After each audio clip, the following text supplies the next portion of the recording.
This is The Rose That Grew from Concrete by Tupac Amaru Shakur. Did you hear? Did you hear about the rose that grew from a crack in the concrete? Proving nature's law is wrong, it learned to walk without having feet. Funny it seems, but by keeping its dreams, it learned to breathe fresh air. Long live the rose that grew from concrete, when no one else ever cared. Tupac actually starts this poem by juxtaposing two entities that are pretty much on opposite ends of the spectrum. The rose is representative of beauty and life, whereas the concrete is representative of plainness, ugliness, and even the absence of life. This beautiful thing actually grew out of something so ugly, such as the concrete, and against all odds, this rose was born, grew, and continued to flourish. Everything that was said that this flower could not do, it accomplished. Then he ends the poem with a bang. Despite the accomplishments that were so impressive, nobody recognized or even cared about what this flower did. This beautiful rose is actually the author. Shakur is not trying to be arrogant by saying this, though. He does present a couple of messages in this poem. The first one is that anything is possible if you put your mind to it.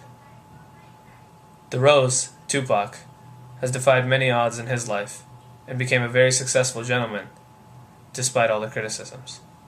He became something beautiful and even grew up in some very harsh conditions. He grew up as a ghetto child in a single-parent household. Obviously, growing up in such conditions would not be able to produce a perfect flower, but then again, who is perfect? The rose probably came out with some scratches on the leaves and a crooked stem. But this is all people see when they look at him. They only see the dirty leaves.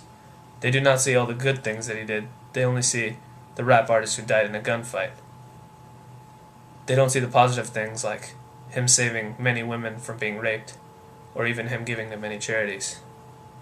The second point that he's trying to make in this is his comment on American society. We as a country are way too quick to find faults. He commented further on the subject of this poem. He said that Americans can have mercy on anything, from animals to whales to even fur, but we can't have the same sympathy for the youth of our nation, who grow up with no compassion.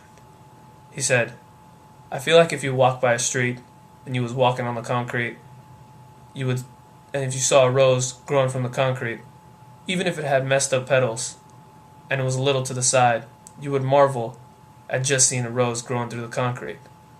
So why is it that when you see some ghetto kid grow out of all the dirtiest circumstances and he can talk and sit across from you, make you smile, make you laugh, make you cry, all you can talk about is how dirty his rose is and how dirty his stem is and how I'm leaning to the side?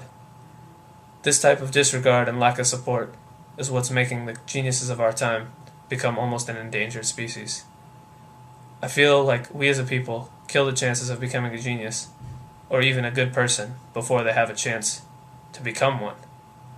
We tell people that they are nothing and they can never accomplish anything. We should be more attentive to the fact that anyone can become a rose, no matter their upbringing.